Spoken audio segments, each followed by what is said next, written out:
For farmers of this county to get extension services, Kawira Mwanganza must. For public service to get working and people of Meru get services, Kawira must. For the Gen Z of this county to get employment, Kawira Mwanganza must. For people of Meru to get tangible and sustainable development, Kawira Mwanganza must. For respect for the rule of law to prevail in this county, Kawira Mwanganza must. For extrajudicial killings to end in this county, Kawira Mwanganza must. For goonism, hooliganism, acts of arsonists, banditry to end in Meru County, Kawira Mwanganza must. We have had several impeachments. We have gone to the Senate twice.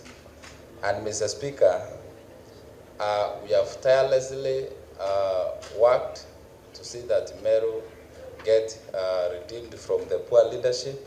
Because, Mr. Speaker, through this motion, we are not fighting an individual. We are fighting the poor governance in Meru and the poor leadership in Meru, Mr. Speaker. Because you don't imagine where the governor doesn't understand the time to appoint, the time to appoint, the time to dismiss.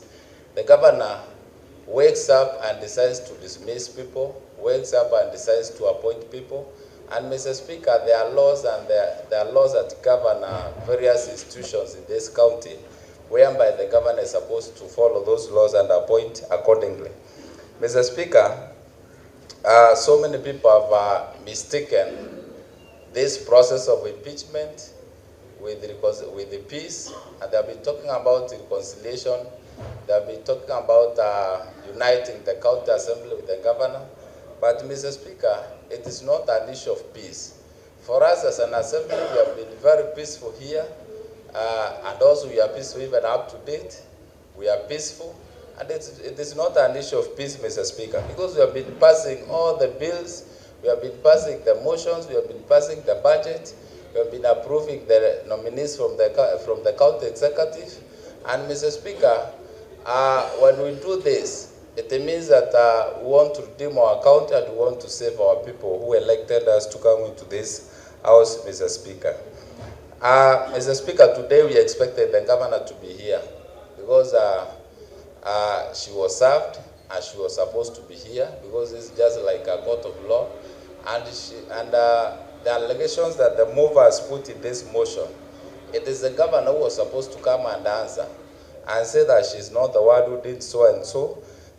Maybe we could expect her to come and say that she's not the one who dismissed Virginia, because the mover has gotten the evidence whereby the governor herself has signed the letter to dismiss the CEO, Meru County Public Service Board. Mr. Speaker, I know the majority will call the day, but the minority will have their say. If given an opportunity anytime, I can impeach honorable members, not the governor. They are the people who have really sabotaged the development of this county and not the governor. I'm sorry to say that. One, the irregular payment of emergency call allowances to 161 doctors and medical officers using the wrong rates, leading to an excessive payment of 74,340,000, contrary to sections 452 and 46 of the Anti-Corruption and Economic Crimes Act, section 11 and 15 of the Public Officers Ethics Act, and section 12(1) of the Leadership and Integrity Act.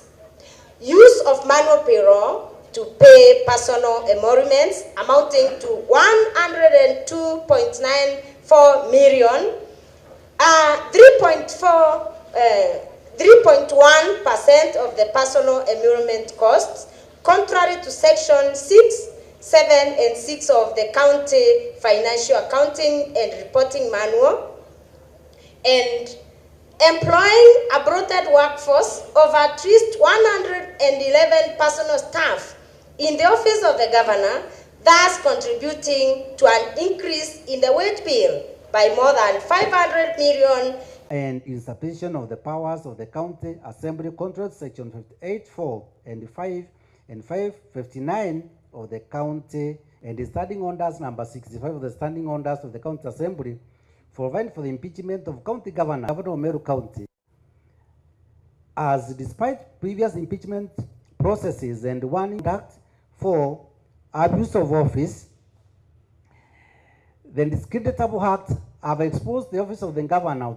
Have been presented to the county assembly, including petition number 5 of 2023, brought by 1,611 members of the public, and statement 64, 65, and 69 of the County Government Act 2012. 5, Section 4 of the Public Appointment County Assemblies Approval Act. 6, Section 4 of the Fair Governance. Articles 10, 73, and 75 of the Constitution require state officers at all times where investment and development corporation bond as required by law. Thus, the respective secretariats of the bond continue to draw and expend public funds without duty the recommendations through resolutions of the County Assembly requiring the governor to A, dismiss the county, demonstrate discipline and commitment in service to the people, and 3, promote public provides that a state officer shall behave whether in the public and meaning the office of the officer owns, and a person who contravenes this provision may be dismissed or otherwise removed from office. 59A, 60, 62, 63, 64, and 65 of the County Government Act 2012, the County Government 6 of the Meru County Investment and Development Corporation Act, and 10, Section 19 of the Meru County Water and Sanitation Services Act, by engagement, revoking the appointment of CPA Virginia Kawira Mwanganza as Secretary. It's now my pleasure, honourable members, to announce the results. Honourable members, those ones who abstained are 0. Those who did not vote are 0. The nay, those are the noes. Those who didn't vote are 3. And then those ones who voted nay are 17.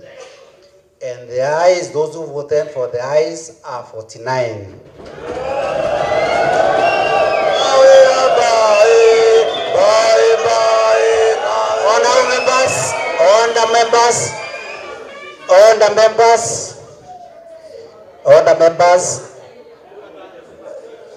Order members, the results are that the ayes have it, and the motion is passed, and the governor stands impeached by the County Assembly of Meru. Clerk, can we take the next order?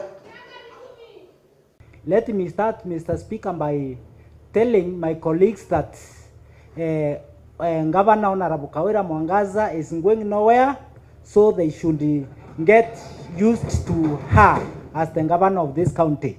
Mr. Speaker, may I say that this is just a cheap political scheme which is schemed to take power of this county through back door, and we shall not allow it. Mr. Speaker, sir, I have found it nowhere where people decide to put aside the legally elected leader and they come up with their proxies to put as the governor of this county. We shall not allow that, Mr. Speaker, sir. One, Mr. Speaker, sir, the issue of appointment... Order Makazi, please let us allow now to conclude this debate. Mr. Speaker, sir, on the issue, some of the issues raised in this house, Mr. Speaker, sir, they don't relate directly to the governor. Some are pertaining offices, which are people who are supposed to answer various questions and not in governor directly, Mr. Speaker, sir. Honorable Speaker, I rise to oppose the motion. And by doing so, I'm relying on two facts, Honorable Speaker. One is on the issue of all the counts. Although I will not spend a lot of time on that, I believe that, Honorable Speaker, none of the counts owns any water. Honorable Speaker, I will concentrate on the issue of procedure. And in this case, Mr. Honorable Speaker, the public participation. It is required, Honorable Speaker, that a public participation has to be reasonable. And in this particular case, Honorable Speaker, I dispute that the public participation was qualitative and quantitative. And with the facts, Honorable Speaker. We have a report on public participation, which is before the House.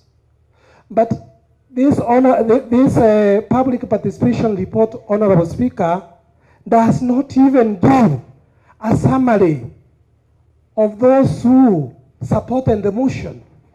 It does not even, Honorable Speaker, give a summary of those who oppose the motion. I vote yes.